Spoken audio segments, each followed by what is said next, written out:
conspiracies, extraterrestrials, the occult. Gather around the lunch table, children. Don't try to get up. He won't let you leave. It's Weird Wednesday with Mr. Streble. All right. I got to figure out a way to adjust this a little bit. But what's up, everybody? Welcome in to another edition of After Dark. This time, super special, different edition. James Streble, Anna Tarullo, myself for After Dark Weird Wednesdays. And now I'm just going to pass it on to the big guy, and he can intro this thing on from here.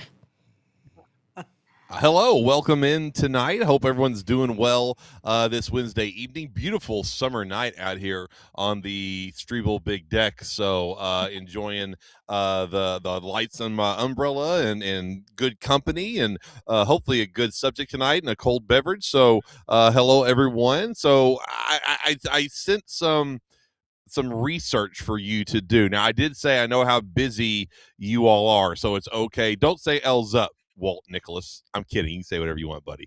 But I'd like to maybe do a little cursory research on the case we're going to discuss tonight, which is the Brazil Varginha case. So were either of you able to look into anything? Again, if not, it's okay. Okay, I'll take over because I know the answer to this one up here. Yeah, I did. I looked into it. I did some research. Okay. I went and got the picture for the thumbnail. Put it next to, is Mark Pope an alien? Picture. Mark Pope might be an alien. We can talk about that as well. Let's consider it at least. Yeah, I do want to actually now think about it. When I look at Mark Pope, and I think I texted this to you, he looks like, if you've ever seen one of those weird photos or those videos that could be AI, that could be made up, whatever, of like reports of the Men in Black, the real Men in Black when they show up. And it's always like these overly tall, bald, strange men who just wear these black trench coats. Yeah, very lanky, uncomfortable, slender man looking kind of mother bleepers. That's what Mark Pope kind of looks like. Yeah.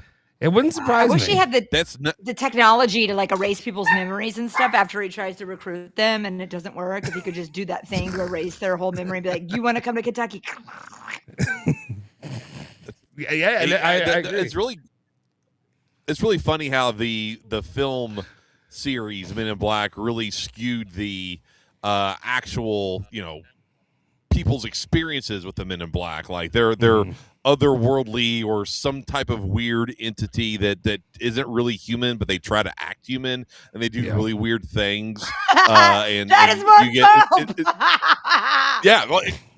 Justin may be onto something here, but instead we get the Tommy Lee Jones, Will Smith movie that says they're like government secret UFO hunters or whatever, and it's like that is so far from the mythology of the Men in Black. It actually pisses me off. Like I hate those movies because it's terrible. It's terrible. I like both those actors, them. It tries to make you love them and like them, and it's like no, they're probably awful. They're not. They're probably not human beings, but they're probably awful, and they probably are ruining people's lives or ending them. It's one of the two. It's never good. I've never seen anything good when it comes to Men in Black. We're not rapping, getting jiggy with it. No, when they pull, we're not doing the "Here Come the Men in Black." Men in Black, which is a great vibe. Beat. That's an old '70s funk song. Is the isn't it "Semi Forget Me Nots"? Is that what it is? Yes. No. Yep. That's what it is. Oh, you're right. Yeah, that's it. Come on. It's a great song too. But so that's a little diatribe. So, yesterday there was a little press conference that happened on the steps of the Capitol, and the main figure in this press conference was David Grush, and I talked about this on Weird Wednesday on the Roundtable on ESPN 680 105.7, which we all saw, we all heard, we all listened to today. Yeah. Thank you. I appreciate that. I know everybody, all 102 of you watching and listening right now knows all about it. So who he is, if memory serves, everyone, last year he did a testimony hearing in front of Congress claiming to be a UFO whistleblower. He has intelligence clearance. He's a war on terror veteran. He worked for the Pentagon. All his bona fides were verifiable. Okay, so he went in front of Congress and said that he's been in skiffs and he's talked to people and he's seen pictures of these crafts. He's seen what he called biologics, which is basically alien bodies. He talked about people that detailed the reverse engineering programs that the government has with Lockheed Martin and Boeing and some of these other major Raytheon like major government vehicle and weapons companies. Okay, so he gets in front of Congress, testifies all that. Of course, what happens, the media does like the hit piece stuff. He did suffer from PTSD after he came back from the war, had some mental health issues, so of course they weaponized that against him. Well, he was back yesterday holding a press conference, detailing some more information, really kind of a lot of the same stuff that we heard in front of Congress, but this time around, a bunch of UFO experts, UFO media type personalities, and members of Congress also shared the stage with him. Like Representative Tim Burchett, Ocasio-Cortez, a large group, bipartisan as well, as Republicans and Democrats. So that either tells me one thing, either we should be happy that they're working together on something, or we should be scared that they're working together on something. Anna's already shaking her head. So one of the topics that they discussed was a UFO crash that happened in 1996 in Varginha, Brazil. And one of the people that shared the stage, Steve of Wizard. That's right. I'm sorry. Good Elvin. Go ahead. That's a great. No. I welcome all Borat references whenever Varginha. So anyway. I'm sorry, Anna. We're just I don't get giant. it, but I'm proud of you guys. Varginha sounds like something else. Okay. And it was in Borat, and yeah, it's better like and subscribe right now. I mean now. Thank you very much, shout out Clayton Miner. Shout out, buddy. Thank you. So one of the speakers was a man by the name of James Fox, and he's a documentarian, and he specializes in this field, UFOs. And he made a fantastic documentary about the UFO incident, and we're gonna detail tonight. And I want to see what you two think about this incident. It's called Moment of Contact. Highly recommend watching that. It's fantastic. You can find it on Amazon Prime. Moment of Contact. All James Fox's documentaries are really good. So let's just play the clip that I sent you here, Justin, if you don't mind. So this is James Fox on the steps with Congress members talking about what some of the former leadership of Brazil has now come forth and told him about the Varginha incident and his film Moment of Contact. Okay, whenever you're ready, Justin, thanks. Reporting by witnesses of entities of non-human sentient beings connected to the craft. Don't take it from me. Some of these reports come directly out of the United States Air Force's own files. In fact, the very scientists who coined the phrase close encounters of the third kind investigated cases for the United States Air Force from 1947 to 1969, Dr. J. Allen Hynek. According to Hynek, it was cases like those that the United States Air Force desperately tried to keep secret, because it's one thing to try and confuse the public with weather balloons and swamp gas, and another entirely different when dealing with credible reports of non-human beings on the ground. I personally investigated one such case for over 16 years. The case occurred in Varginha, Brazil in 1996 and involves dozens of first-hand reports of UAP and direct contact with living, intelligent, non-human beings who, according to multiple Brazilian witnesses, were flown out of Brazil to the United States in January of 1996.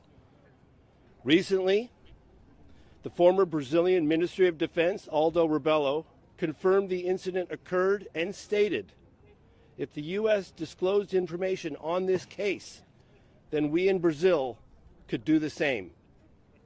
Mr. President, I am respectfully requesting that you declassify and release all files related to this case and others like it.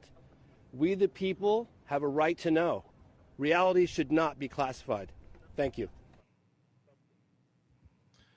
Okay, there you go. So a former defense secretary of Brazil told James Fox that, yeah, this case is true. It happened. Americans did show up. I'm going to detail the case here in a few minutes after you two kind of give your thoughts to, all of this right now and before we get into the case. But American military did show up at the scene, which is very odd. And there's a lot of weird stuff that happens. It's one of the most detailed cases out there, obviously with James Fox's help, one of the most documented cases out there. And you have the deaths of beings involved in this. You have the deaths of humans involved in this. It's wild. So thoughts on any of the stuff that I just talked about, and with David Grush, this huge disclosure movement, bipartisanship, whatever's on your all's mind, and then we'll dive into the case. Okay, I'll go first if you don't mind. I guess I got a couple questions. First of all, whenever I look at these, and a lot of these cases are all so very similar, but I think most of the times when we talk about extraterrestrials or biologics of sentient biologics, it's always a very similar description, similar look. You saw the picture by Mr. Fox that was displayed there, and I think I also used a very similar one in the thumbnail. And can somebody tell me why the fuck they're always naked? Can somebody tell me why a higher life form is always without some sort of clothing? Because they have no shame. Because they don't understand original sin. They never had to use the fig leaves. So, wow, that's a great. That's a really, really good hypothesis there, Anna. That was impressive. Off the cuff. It is, and there's a lot of ways that you know me. A lot of my thoughts and ideas go down that kind of rabbit hole, but it just every single time I'm like. But they don't need it ever for like protection. They never need it for like out in space. Like, is it that hard? Is their skin that hard? Like, what is it? What is it that they do not need to ever have clothing? That's a great question, and the answer to that is some people think that what's classified as the Greys, which look very similar to these Varginha beings or whatever they are not like biological. Like they're like a blend between biologics and artificial intelligence. They're like kind of robots or whatever, right? So they wouldn't need it. Like little avatars or like drones. Yeah. Yeah, that's a great way to avatars or drones is a great way to put it. So they're not the actual whatever's controlling them. They're the workers, the drones for them, and they're doing this research on their behalf. And one of the things is also because space travel is if that's how they're getting around, which I don't think that's true, but this is the explanation that with space travel, a normal, I guess, some type of living creature, it would be very difficult on them. It would be very long and arduous, and they might not live through the experience, no matter how fast you're going, this, that, and the other. Whereas these, hybrid, biological, mechanical things can withstand the long distances and the travel and all that because they don't have any of the other worries. They have small mouths. That means they may not have to eat, and they're designed that way to not freak us out so much. They look like something that we could comprehend a little bit. And that's why they have like arms and legs and heads and eyes and things like that. And Go like ahead, Anna. vertebrae. And that's a good point too, because maybe like their skin or I guess their physical being is like almost technology and weaponry, I guess you could think. But I always think it's funny how when they're like, it's a sentient being, like I guess able to perceive the world through senses, because that's been what's so weird to me. It's like, why would they look like, I feel like if there truly were extraterrestrial beings, we wouldn't even be able to notice them. Like it wouldn't be that, why would they perceive things the same way we evolved, whatever you believe, the same way that we perceive this planet? Why would they perceive wherever they're from the same way? Why would they have vertebrae like we have vertebrae? Like that I feel like of all the options out there, why would it look similar? I think that's weird. But Soforo, I didn't want to cut you off. Did you have more to say? No, I was just agreeing with you. No, you're good. You're good. Yeah. And there was nothing else that I really had to say. It was more of just that was something that, I mean, I guess in my mind. So I guess, and if you posit it that way, does that mean that they don't actually come here? It's just an android or something like that that's coming here, or it's some kind of You know Yes. what I mean? Think of it like the okay. Wizard of Oz. Like somebody else is in charge and they're sending them as like technology. But I also think it's weird. What's the deal with the Amazon and like South America? Because aren't there like, isn't there, maybe Well- this is the same thing we're talking about of how like there's been these sightings with these uncontacted tribes. I'm like, oh, fuck, of course you're saying it's with these uncontacted tribes because like, let's try to translate what their actual experience is. You could just say that they're saying that. Well- I think that's really weird. And the other thing What- I think what is really weird too is that he was like, this is credible. Like when the other things weren't. But go ahead. Well, so what I think you're referring to is the face peelers. That's where Yeah. they live in these these communities. They're not really tribes. They're little communities. They are contacted. They do have contact with the modern world. They wear modern clothing and so forth. But they live in areas with that are very rich in minerals. So there's a lot of mining and a lot of illegal mining that go on around them. So these people were this could be a whole show. I'll just give a quick rundown. So these people have experienced these whatever they are in like jetpacks and weapons, like laser weapons, and they terrorize them and they capture them. They call them the face peelers. So they actually do that, and then they got the government involved, and the official explanation was that these are rogue miners terrorize the community so they will leave and they could raid their communities for minerals. And and I've heard it's someone that actually investigated this too, a podcast they talked on, that these rogue miners are they're like biker gangs. They're very kind of lowbrow, not very sophisticated, very ham-fisted. That where do they get jetpacks? The round table. Yeah, exactly. Where the hell do they get jetpacks? These rogue miners have jetpacks, and they don't are the biggest. It sounds like y'all have never been to West Virginia. That's what I have to say. Exactly. Yeah, but it's like the jetpacks thing, and that explanation doesn't make any sense. So there's something more going on here, for sure. I don't know if it's aliens or what, but that's happening. These people are being terrorized, and they're very afraid of what's going on. So that's what I think you're referring to there, Anna. Yeah, for sure. To me, it just sounds like, of course, that just sounds like the government. We've even, from living in West Virginia, they exploit their own states and take advantage and raid them of their resources. Of course, we'd be like, oh, it's these interdimensional beings that have this weird, we don't know why they would have an interest in your minerals, but it's not our government trying to take them over. It's not aliens that are trying to close and open the Strait of Hormuz. It's not us. Okay, guys, it's somebody else. I don't know. It just sounds like a government trick. Which again, good thought there. Very much could be more investigating needs to be done. Someone that commented on the show, interstellar travel for a biological would be likely devastating, but aside from travel time, androids could work as advanced types of probes. So that's kind of what the explanation is. All right, let's dive into this case. I gotta pull up my notes because it's very detailed. Okay, while you're pulling it up, look at this photo. Look what's out here. Look at our guy. Look at Cal over there with Adam Sandler. Look at the night that he's having over there. Oh, look, he shows up for his guys. Crawled out of a sewer. He does. Out of the subway. He does, but I love him. I miss him. I'm sorry, and I miss him. Wow. Yeah, I you. miss him. All right, Good. before I start to weep on air, back to the case. So on January 13th of 1996, there was a pilot and college professor named Carlos de Souza that reported that he saw a cigar-shaped vapor-like the cigar thing.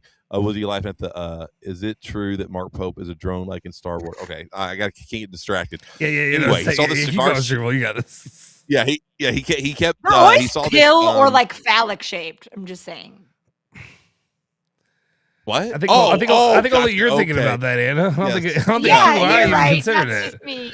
just me. You're right. And what was the place in Brazil called? Remind us. Just kidding. Sleeve of Weezer. So De Souza saw this, and he saw it crash. Okay, he saw smoke coming out. It was in the woods. So he pulls over to see if if anyone needs help, like again, he's a pilot and a college professor, an upstanding citizen. So goes and sees if anybody needs any help. He saw the crashed vehicle, but he was later approached, or not later, but quickly approached by Brazilian military, ordered him away at gunpoint. And then all of a sudden, these men in suits appear later and threaten him. He doesn't know if they're military, if they're government, don't know what, but they showed up to his house, and he was like, "How do you all know where I live?" Because this is 1996, right? This is before social media. This is before cameras everywhere. Before you can find anybody if you try hard enough. And so this is before all that. All right, so in the afternoon, so this is what happens. 3 women. They're now women. They were younger at the time. You have Liliane Silva was 16, Valkyria Silva was 14, and their friend Katia Xavier was 22. Okay, and they were walking in a vacant lot, and they saw one of these beings. Okay, they described it as 1.6 meters, which is about 5 feet tall. Meters, because they live in Brazil. Large head, thin body. They had oily, shiny brown skin. Okay, large red eyes, slit for a mouth, and 3 small horns or bumps on its head. It appeared injured or sick. It had a very unpleasant smell and was frightened. The girls ran away and were panicked, obviously. They ran to their mother's house, said they had seen the devil. Excuse me. And then later on, they found a 3-toed footprint and a lingering smell. Following days, the entire area becomes overrun with military, fire department activity, trucks all over the place as well. What is that? Did you see this response? I think it's probably AI or fake, but like I just saw they were like poorly, but it's kind of going off what you're describing. Yeah. It looks kind of fake. It looks very fake. Yeah, but it does look kind of. Kind of looks like real. It looks fake. Yeah, it looks like a. But it at least looks kind of like what you're describing. So that's kind of what it is. Yeah, that's a good way. That was it hiding. Okay, so yeah, it doesn't look real, but I don't think it's all that far out of the sky. Anyway, so 4 days later and following days, reports. Like I already covered that part. There are reports from people that had also seen the creature. There were claims that one of them was captured by the military, and I'll get to what happens next. So they take this thing to a local hospital. Okay, under the military, they have a bunch of cars and military escort at the hospital. They bring this thing in to the hospital, and like the entire floor immediately is like, what the hell is that smell? Like, what is going on? And they ushered into a room real quick. They pull out the head doctor, and they're like, look, you can't tell anybody about what happens. And he, like, this doctor, and he's come forward and talked about this, like looked at this thing, tried to work on it, tried to revive it, try to get it going. The smell was terrible. There's nurses that talked about it. Eventually, they take the thing. They leave the hospital. That was the American military that did that, allegedly. They took control of the scene, took control of the situation, took control of the biological, and everyone was left with questions. It later came out, too, that one of the soldiers that captured this thing and helped escort it to the hospital was scratched. The thing was like, freaking out and was afraid, scratched him. The thing died on the way to the hospital, and he got this like really, really weird infection. This is all documented, and his doctor, I remember this now. I remember this now. His doctor came forward, and he even spoke about how he can't explain what happened. This guy's family is asking the military for answers, like what happened to him. But he gets this weird infection and ends up dying from it. Like, gets really, really sick, dies from this infection. Again, all this is documented. These doctors and witnesses have come forward. That's what makes this case so unique, is you have multiple witnesses that are willing to speak and actually put their names on it.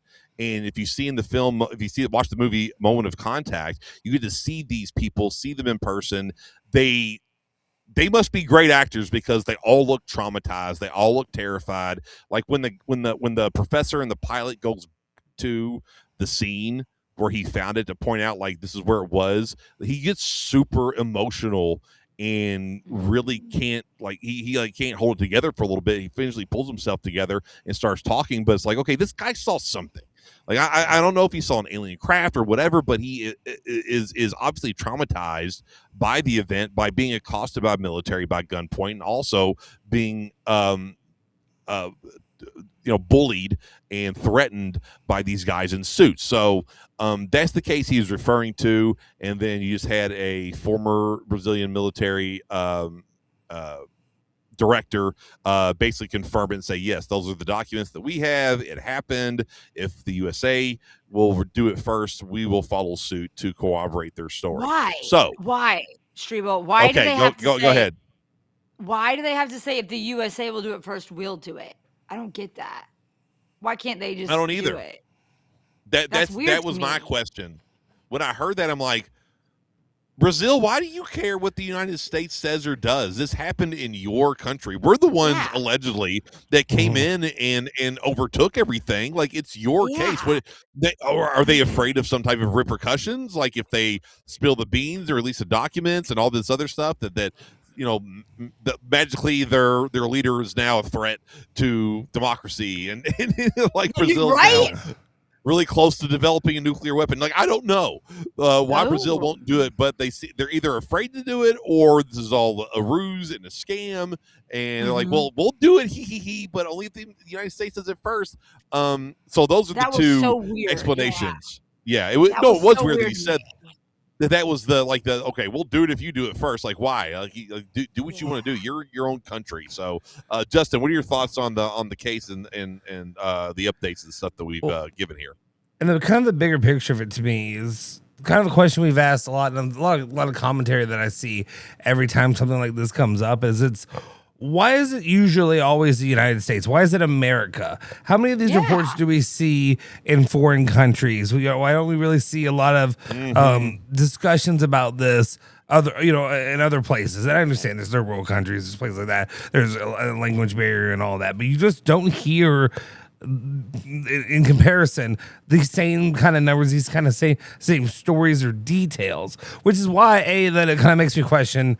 Is it something that's going on over here? Is it something involving specifically with the United States? And like we play such a close role with this. We talk about, so many things cross over. We talked about the Jimmy Carter and his reaction to when they told him the truth and whatever is going on there. And it just makes me wonder. And then we talked about who was it that supposedly had signed the accord or whatever. It was Eisenhower.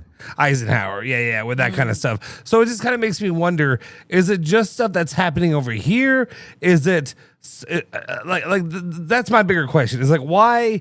And then when you bring up the whole idea that the United States has to have the go ahead, is it kind of like all the world leaders have been informed that like this stuff's going on? You get in line, you shut your mouth, and you keep doing what you do and acting like everything's normal until the day comes, until Disclosure Day this Friday in theaters, whatever, that kind of stuff. Directed by Steven Spielberg. Yeah, but like that's kind of one of my bigger questions: is why is it always more this side of the world? Why is it always, that's kind of one of my bigger questions. And then also, I remember hearing that story, and I remember hearing about the person who got sick, and is that from either is this, if it's not a real biologic, as in like not a real being, if it's an android or if it's some kind of whatever robot or something, was that a poison that it secretes so that way it kills whatever it touches, kind of thing? Because I think there are also reports. I think because I'm looking at, and I pulled up the Wikipedia page. I know you're a teacher, you're gonna say you can't go to Wikipedia, but Wikipedia also cite their sources. They do. Better than AI. Yeah, but like they had talked about, the same place down there that there were multiple depths, including I think at the zoo as well. I think they were saying, a tapir, an ocelot, and 2 gray broquettes, whatever the hell that is. And I wonder, like, were they were the deaths that occurred, were they like sickness deaths, or were they attacking these animals like for sustenance? Is something that I think it was. It probably was a sickness death because I don't think they attacked them. There weren't any like bite marks reported or anything like that. Maybe they're chasing it through the zoo, or it's just that's where the path it took, and maybe it was going through some of the animal containment facilities, and they got freaked out and scratched the animals or whatever, self-defense. That would be, I guess, my explanation. What I think they would say. To your first point, which is a really good question, because you do hear most of this stuff coming out in America and happening in America. They happen everywhere. There's some very famous cases, like in England, the Rendlesham Forest case, and England's where all the crop circles happen too. That's in England. In Russia, they have as much, if not more, in terms of sightings and experiences than we do. We're just not looking at Russian tabloids and seeing it. China also has a lot of this stuff, but they're a communist country where they tighten everything up. They control the media. They control what gets out. They control what stories people tell. So it's more difficult to get those stories out of Russia. So what's the big picture? So this is happening everywhere. Why is America always one of the first countries on the ground in terms of? Can I have a quick follow-up real quick before you go into that? Yeah, sure. Sorry, sure. And I see where you're going. I guess there's a follow-up part that I had to it too, with it being in Brazil. Is there a reason Brazil, because maybe some kind of connection with, we talked about the Nazis having some kind of connection to all that NASA technology. and the occult, yes! And then we know about all the, the Nazi, whatever, leaders and all that travel, that escaped Project to Argentina. And Brazil in that area, very good. And maybe Hitler was there. We don't know. That kind of stuff. Well, do you think there's any association with that of why they would be there? I don't think so. South America has. All right, that's fine. Here's why. Those are good ideas, and it's a good connection you made with Project Paperclip, and then the Nazi escaping to South America. There are stories of that, Justin, where especially in Argentina, there's this weird military deal we had with Pinochet at the time, and they had there was a Nazi scientist living there, and he's developing things, and that's where the whole image of the Nazi bell comes out of, and that's been seen flying around. That's a whole nother rabbit hole for another time. But no, your connection is a correct connection. But I think that what's more makes more sense here is in South America, especially in places where the Amazon rainforest is very prominent and very thick, like Brazil. They have a very deep and ancient culture, mythology around these beings. They're so, as we all know, or maybe we don't all know, but as we three know, Dexter, what that just walk into. I love these. These make me so happy when people just show up expecting, Tarullo and I just shitting on Mark Pope and like PK or something like that, and this is what they get. It's like, what the hell? We going alien hunting tonight, boys. Yeah, good stuff. So it makes me happy. So anyway, so back to the it does me too. I love that. So back to the culture thing. So as we all know, ayahuasca is very prominent in ceremonies in the rainforest in those cultures in the Amazon jungle. And there are clips, and you can find them online. If I knew we were talking about this, I would have sent this to you. But there's a shaman, a tribal shaman that is in a studio doing a podcast, and he's speaking his language. He has an interpreter there. And they ask him, they show him a picture of a gray, and he's like, oh yeah, he's like, they're I forgot what he called them, like the ant people or something. He's like, I think I've seen this with them. Yeah, we've been communicating with them for thousands of years, and they see them on their ayahuasca trips. And with the thing that makes ayahuasca turn into a psychedelic is this element called DMT, which is also called the spirit molecule. And if you take that, which I never have, but I'm saying if you do, the people, and I read an entire book on it. It's called The Spirit Molecule by Dr. Rick Strassman. He did a bunch of clinical studies in New Mexico, University of New Mexico. So he's a doctor. He's licensed to do this. The university agreed he would dose volunteers that got paid. He would dose them with DMT and then take notes and record their experiences, and they all New Mexico, where there are are alien sightings too. That's interesting. Another great, you two are on it, man. I tell you what, another great connection. But they would talk about what they see in these other dimensions. Like you leave your body and you go to another dimension, and you encounter beings that will talk back to you. They know you're there. They know your name. And some of these beings look like the gray alien. They also talk I just about had a thought. yeah. I just had a go ahead. thought. Yeah. Of how like Clockwork they elves like and, the government put like clowns, LSD. jesters. Go ahead. Yeah, Like the in government Tales like Road, they put did that. Yeah. LSD. I mean, I Yeah. don't know. I am just thinking No. about. They did that. Huh. That was MK Ultra. That was MK MK Ultra. Ultra, when they that's were what I'm built- thinking, and I'm like, maybe they could Yeah. dose people. It sounds like, I mean, it sounds like Stanford Prison Experiment and MK Ultra Yeah. and all of these things where they're like, here, take this. We're doing a test. And it's like, oh, that's so weird that you saw an alien. Tell us more about the alien. Well- And that's trying to take over well, our but- government. Weird. but Okay. pe- Would you say African shaman or what kind of shaman? Sorry. No, Amazonian. Amazonian. Okay, yeah. Sorry, an African one. Yeah, popped up. Amazonian. Let me I'll keep looking. Amazonian. But okay, back to Anna's point. So even people that don't take the DMT samples that Dr. Rick Strassman gave them, even people that take other doses, they see the same thing. So it wasn't just in that clinical trial, and it's been happening for thousands of years. Like when they take the ayahuasca with the DMT, they see these things. So there's even before our government interference popped up. So it's a common thing that has transcended through history. These things are seen in the Amazon rainforest. Yeah, that's it. Just it. Do you want me to play it? That's it. Yeah, play it. Yeah, so watch this. All right. E alienígena não tem. Como? Alienígena. Alienígena? O que é? Nunca, essa palavra você nunca ouviu falar? Alienígena. Alienígena, não. Isso chama-se Mayushibu.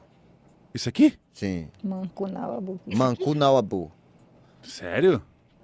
Mancunawabu é um que mora debaixo da terra. Eu falei, esse aí.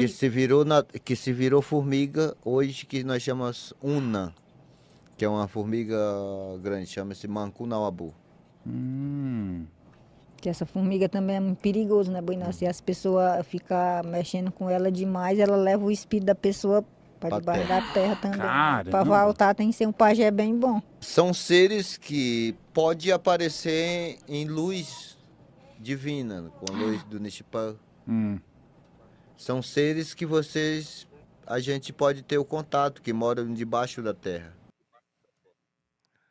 Okay, so That sounds like angels and demons. That sounds pretty interesting. All right, so he said again. They were like, okay, is this an alien? They didn't know the word. They're like, what's an alien? And when they show the picture, that's whatever. I'm uncultured and an ugly American, so I'm not going to try to. Streble spiked that cat food clearly. That's funny. But I just lost my train of thought completely. About the little alien thing that he's describing. He's like, this is, that's whatever word that I can't pronounce. He lives underground, and so here's the other thing about this stuff too is I know a lot of these things are in the sky and whatnot, but a lot of reports of UAP, UFOs under the water, their underground stuff. Also, like, these things can transcend any type of matter, whether it be liquid or solid or whatever the case may be. So yeah, that's interesting. The thing comes out of the ground because now we're getting these stories of these things living underneath of our feet and underneath the water.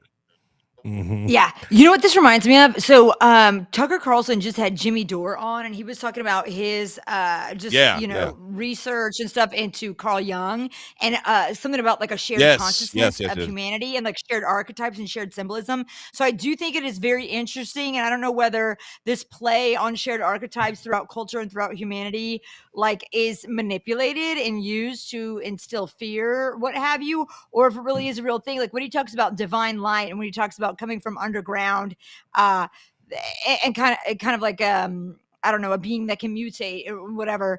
That's just interesting to me because it has such themes of all religious, every kind of ancient religion. So I think that's really interesting. But again, I'm just so hesitant of like, is it used to manipulate us? So I think it could be a mix too. I think people could play on those fears and lean into it to scare us or to emotionally drive us in any type of way or motivate us. But also, it's interesting to think it's hard not to believe in things that are of this same kind of shared symbolism in all of humanity and like all of our subconscious, if that makes sense. Yeah. I guess my question is, so with all these things, every time there's talk about grays and talk about the different species and whatever they say about aliens are, and they talk about disclosure, and like say Spielberg they're pushing this agenda and they're trying to get the American people ready for this idea of disclosure that is happening and that is in some form or way being pushed as well with the current administration. I guess my question is, why the hell isn't it just walk their ass out in the front lawn of the White House if there's something out there? If there's something physically to prove, why is that so difficult? Why is it not just, hey, here it is, here's a picture, or here's it on video. Here's Wimby. Spare our fear either with something like COVID instead of like stoking it, right? It's like, why are you all of a sudden worried about how we are going to respond? I mean, I that's a great. No, that's what everyone's asking. Yeah, that. You're exactly right, Justin. That is what it's like. If it's there, just bring it out. And here's the other thing that I don't know if you're referring to this when you're talking, but I thought of this is like, what are the being so worried about? Like, why don't they just if there's so much more of a higher intellect and a higher intelligence and higher existence, what do they have to be afraid of us for? Like, what do they have to be worried about us for if they're so much more superior than we are? And it's like, why don't they just appear? Like, why the secrecy on their part? Walt Nicholas comments, the Nazca lines show us that South America has been talking to the heavens for ages. Oh, yeah. I mean, even in the Nazca lines, there's this weird humanoid thing that's waving at the sky. This weird, it's on the side of like a mountain. And they still don't know exactly why or how they made those lines. And there's like, what's the purpose of them? They can't see them. And what's this thing waving at? So yeah, I mean, they've been communicating and experiencing something and expressing that for centuries. And we're trying to. That's why shows like Ancient Aliens are so intriguing and stupid sometimes. Is you're trying to decode their messages. Like, what were you trying to say here? What did you see? Is this just a is it kind of like a monster or a giant that we would concoct in our fantasy tales and fairy tales and things like that, or is this something that you witnessed and you communicated with? Because normally a lot of those things are mixed in with something that's important to those people. Like they painted animals a lot because they had to have these animals to eat and survive. So it's the most important thing in their life are buffalo and wildebeest and these big game animals that could feed an entire village for a foreseeable future. And so right smack dab in that, ultra important thing is this weird being. There's the paintings in Australia that date back, thousands and thousands of years of these weird, tall, lanky beings that look like the modern gray. And you're like, okay, what? Okay, so 5,000 years ago, they're painting this thing. What is this thing? What is this thing? Why is it always in our consciousness as a species? What is this? And that's what leads me to believe like there's some truth to it because it's been experienced since the dawn of time. Right. I mean, the Stone Age. Real quick, guys, if you're in here, if you're watching this, if you enjoyed, do me a solid favor, smash the freaking like button, hit the subscribe button, go to the YouTube channel, like, subscribe over there. That helps us to really continue to bring more content like this, and we can keep talking aliens and all kinds of nonsense in the future too. I guess the question that I have is like, why? So if you look at these, the grays, quote unquote grays that they talk about in this scenario are a bit different than the typical look that we're used to. Instead of like big black eyes and gray, it's like almost like a greenish gray with red eyes.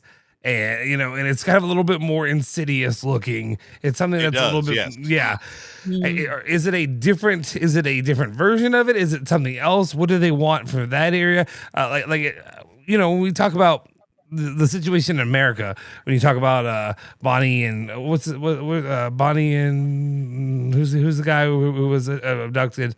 I know what you're talking about. The Hills. Barney and Betty Hill. Barney. By the way, I hate you ghosts with the most 420. Get out of here. No, I'm kidding. I love you. All right. Sorry, Justin. Anyway, like we kind of have an idea, or people talk about the reason that they're allowed to do. I mean, they're allowed to do different experiments and stuff. I guess we don't have a real reason why they're doing it. But what would be the reason? What would be down in, I guess, if they're saying that they live underground too, what is it that is happening in South America? Is it the same stuff that's happening minerals here? Mining, or is it something else? Like how do you look at it? So are you asking like why are they interacting with us at all? Like why are they like abducting us? Is that your question? Well, like what do they get out of it? Yes, but also why? I mean, I guess.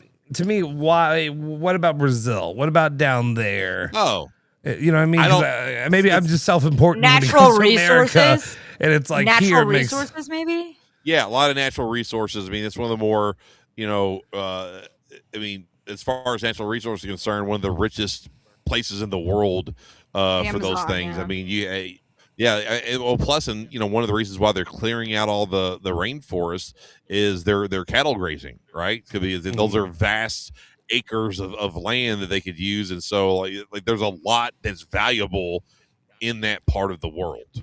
It's a very very coveted part of the world in a lot of ways. But then again, like, why do they need that? Like, why do they?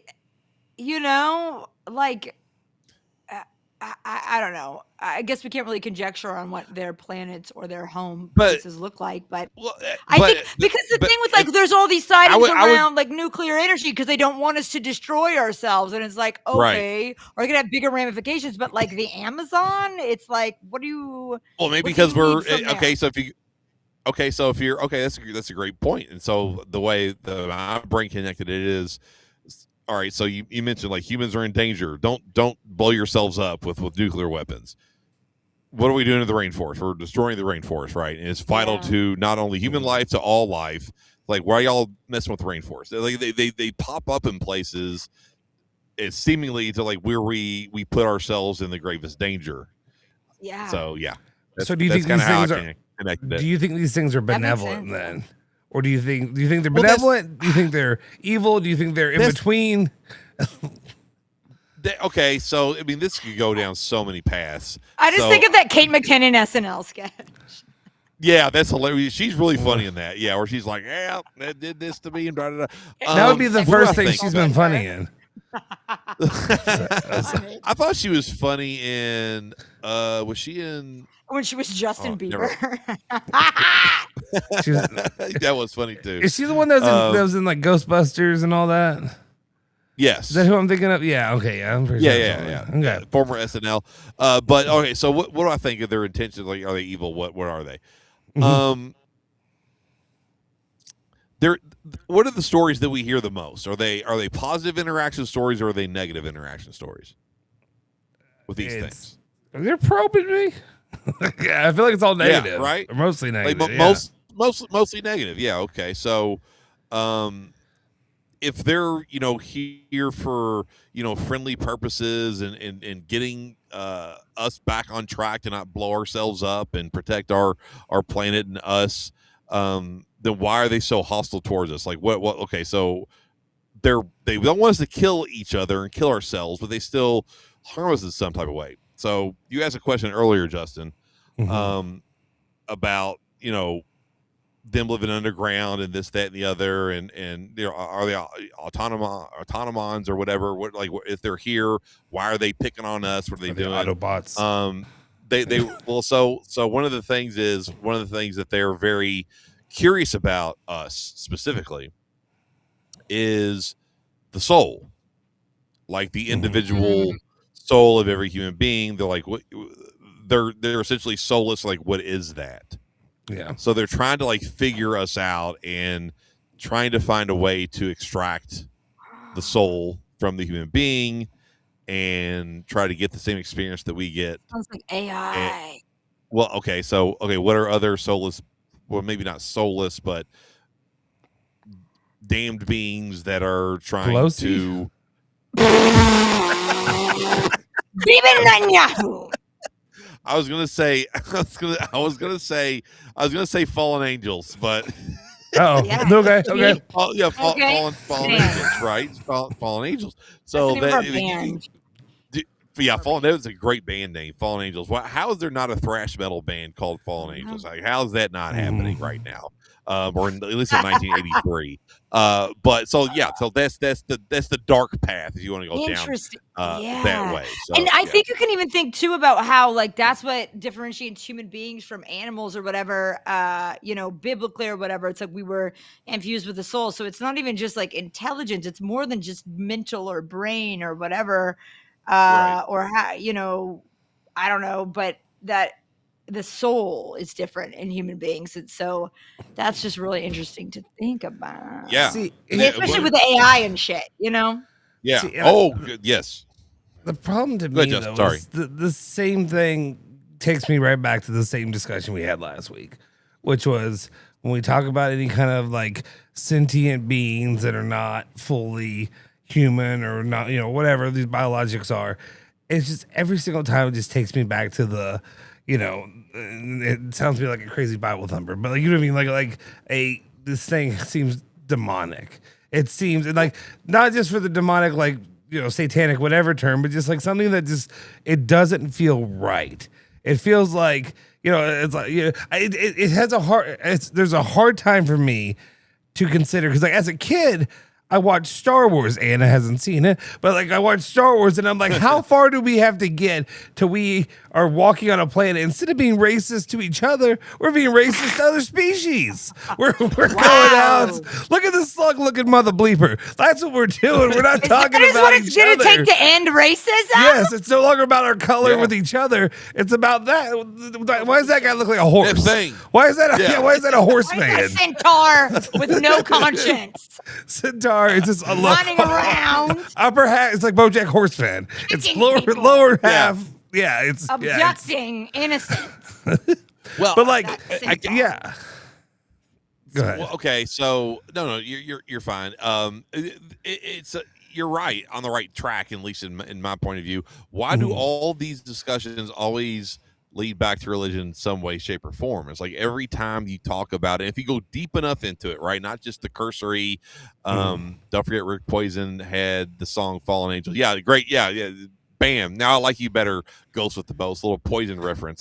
But why do these discussions always go back to religion the deeper you go into it? So if you're just talking about like, we think UFOs are from outer space and from other planets and they're just really smart, but if you go deeper into it, then just that that thing that's being sold to us, that explanation that's being sold to us in Moss, and you go deeper into it, then all of a sudden you're like, okay, well, this connects to this and that connects to that, and it all leads back to religious discussions, which is kind of why, and I know we talked about it last week, but just kind of going full circle here, why this movie Disclosure Day is so unique is because they're not running away or shying away from the religious aspect of this conversation. They're embracing it. They're not only embracing it, they're warning about it.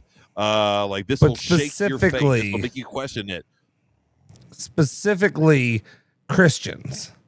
It's not like you were talking about it earlier today with McGavick. Hand down. We will get to you in a second, Missy. No. Go ahead, Anna. Go ahead.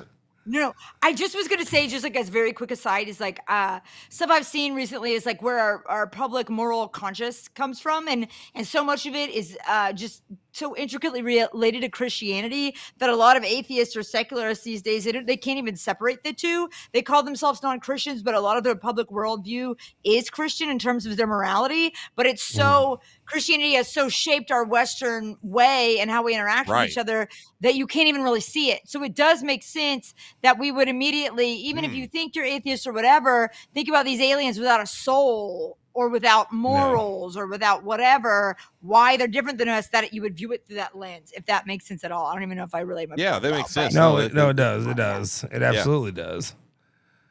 Do you want me to go, or you got it? No, keep going. No, keep going. No, you keep going. I think it's just, to me, it's really hard to kind of separate the two. I think it was a great point that you brought up with the whole disclosure thing. And it's always just so needle focused in on, hey, Christians, you all are going to have to rethink things. It's not anybody else. And I understand it's kind of like, what is it? Irish and Italians and fat guy. It's like, those are the things that you can go at. Those are the things that you can make jokes about or whatever. Or you know, like when it comes to faith, it's kind of like Christianity's the one. Christianity's the one. Everybody else, if anybody else gets offended or some kind of issue, there's a bigger problem there. But when it comes to Christianity, for some reason, it's free game, especially in Hollywood. And it's one of those things that just makes me question Hollywood a little bit, or a lot of bit, but especially when it comes to, hey, we're targeting you all. We're not, nobody else. Somehow this movie that's going to be about what you believe, what you internalize as your faith, your reason for being here, your purpose in life and all this. Somehow this isn't going to affect all the other ones. Just throw out whatever. You talk about Buddhism, you talk about, Islamic, anything else, just anything, Judaism even, and all these other things. But just when it comes to Christianity, it's going to be you. You're the ones that are going to have to think about yourselves. And that was very... Right. That was very interesting.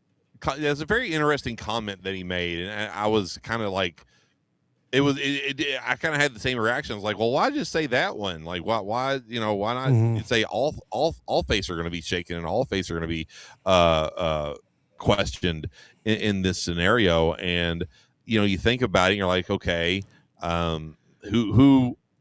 which religious population right now is the most in the world? It's Christian still. Now, Islam's approaching that very quickly. It's one of the fastest spreading religions in the world. So they're kind of neck and neck. But Christians, like that's the majority of the planet. If you follow a faith, chances are you're following Christianity. Just by numbers, okay. So they're targeting the majority of the population, and if you get the Christians to stop believing, and it's that convincing, if they're all going to drop it, then what's the domino effect on the other faiths as well? If they see Christianity, the Christians kind of like throw up their hands. It's like, well, this is the real story. It's the world we know, the religion we know is wrong. This is the new religion. This is the real religion. We're following this. I think that's part of it. At least those are my thoughts on it. So this is really hard to, and I want to be careful because when I say this is not my personal opinion or feeling about somebody else's faith or anything like that. I'm looking at it like a head down kind of view, like, just looking at it on the table and all out there. So many other faiths too kind of spur off of Christianity or go off and just say, well, that was right until this point. And then this, or everything were right before this, you all are wrong. You know what I mean? Like, it's very much, there's different parts of it that are like that. And it makes me wonder, it's like, if you talk about these things, and this goes down all other wormholes. You can talk about people talking about the Epstein stuff and everything around that as well, where it's like, how many of these things have been targeting or trying to skew that in your mind when it comes to this specific faith and this specific belief? Does that make sense, what I'm trying to say at all? Like, yeah. Well, the tough part about it is, I mean, you're right. There is an interconnection between, if you want to go with the three major monotheistic religions in the world, and the relation between Judaism, Christianity, and Islam is there. Like, we all trace our roots back to Abraham and his offspring, Isaac and Ishmael, and that's kind of where the faith's journey go through there. And then as history goes along, they start to diverge. So at one point, which is wild to think of, at one point we were all united together in a faith. And then I love this guy. I love this guy for showing up and doing this. Yeah. No, that's great. No, but but so all of our stories begin in one centralized place with one centralized belief, and I'm still giggling. Sorry, one centralized faith, one centralized belief, and then and then eventually along the way things start to diverge and change. So that's It's so good. It's so good. I hope this is the guy who texts you nonstop. I hope this is that guy. No, it's good. It's great. My money is on that as a texter, and I love it. That's phenomenal. So that's kind of, and then as things diverge and things change along the way, you get farther away from what all brought you together, what all united you in the first place. And it's I'm like you. I want to be careful with some of my thoughts and things that I want to say. But there are major differences. There are major similarities in terms of in Islam they recognize Jesus, they recognize Mary, they and then of course the bond between Christianity and Judaism. I mean, a lot of a lot of our services are based on ancient temple traditions that date back into the Old Testament. Yeah, exactly. Yeah, so all these things are interconnected, and it's like it just sucks that we can't remember that, and we can't think about that and realize that at one point we were all the same people, and it's gotten out of control, and it's about choices and things of that nature. So that's why I think if one can go down, the rest will go down as well. I'm just thinking too, just speaking of like our shared calendars and shared sacraments, Easter and Passover and stuff. I mean, they're based off like the lunar calendar. I think that's really interesting too, to remember going back to all of this, extraterrestrial outer space stuff. And even there was a commenter earlier talking about the Vatican. And I mean, there are files of like a Pope watching the moon landing, and they used to have a whole, I don't know if they still do, like a whole department about, moon landing, space stuff, all of that. Oh, they have one of the best observatories in the world. Yes, yeah. And I mean, just think about Galileo, who got excommunicated, talking about the planets and that we revolve around the sun and that everything doesn't revolve around us. How interesting is that? Going back to that, there is such it's not a recent thing that there was interest there. Or even think about, the teaching that Jesus ascends and comes back down on earth. And it's like, this is all related. So I see very quickly or easily how there could be such an easy connection to call it demons or fallen angels or what have you. But it's just so interesting that even like back to ancient Judaism, that it revolves around the lunar calendar. I mean, that's so interesting. We've always been kind of fixated with the stars and what's above us. Yeah, absolutely, yes, and even in ancient Mesopotamia, ancient Israel, they were. I mean, we've been looking up for ages, like wondering about it and what is it, and now that we found out at least what some of it is, like what's further than that, let's keep going further. The commenter says we forget that Isaac and Ishmael made peace at Abraham's funeral. Yeah, great point. Yes, absolutely. Go ahead, Justin. Sorry. Can I throw this out there? Let me just ask you this question then. I think like big picture, a lot of times when people get nervous about the idea of aliens coming out or whatever they are, these sentient beings that come here, how much of is there any part of you or people that like, I think a lot of times I think the biggest concern is that like when they talk about the disclosure and whatever coming out and what comes to light is that they're going to say, you all were basically monkeys, and we took you and created you. We were the creator. These beings are the creators, and we took you from flinging poop at each other to shooting missiles at each other now, and doing these kind of things that you're doing. So we've always been here before. A lot of things that they say could like fit in to the way that God describes himself in the Bible and all this kind of stuff. Of religion, Yes, and that's my question. Is like how much of it is it? How much could they pervert the Bible? But is it like I feel like the world is trying to tell us that now? It's like you cannot believe in any of that, and we did come from monkeys. That's what they tell us. That was they tell us now. So the movie, which is actually one of my favorite movies of all time, the movie 2001: Space Odyssey. directed by Stanley Kubrick. He wrote the script with Arthur C. Clarke, who was a prominent sci-fi author at the time, and also he was like a legit, like, smart scientific guy. So the whole point of that movie is it shows the beginning, shows mankind in what Anna was describing as the primitive stage, right? Like we're monkeys, okay? Yeah. And I'm gonna save that. And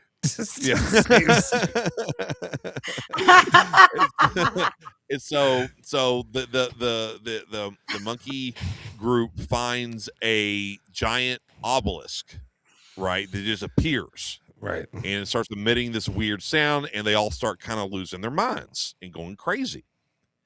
Then they wake up the next then the next morning they wake up, the obelisk is gone.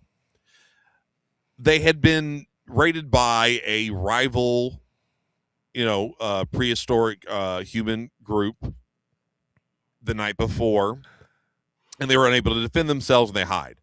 Well, this one, and this is after the obelisk, this one member of the tribe, he picks up a bone of a dead animal, and he starts to fling it around.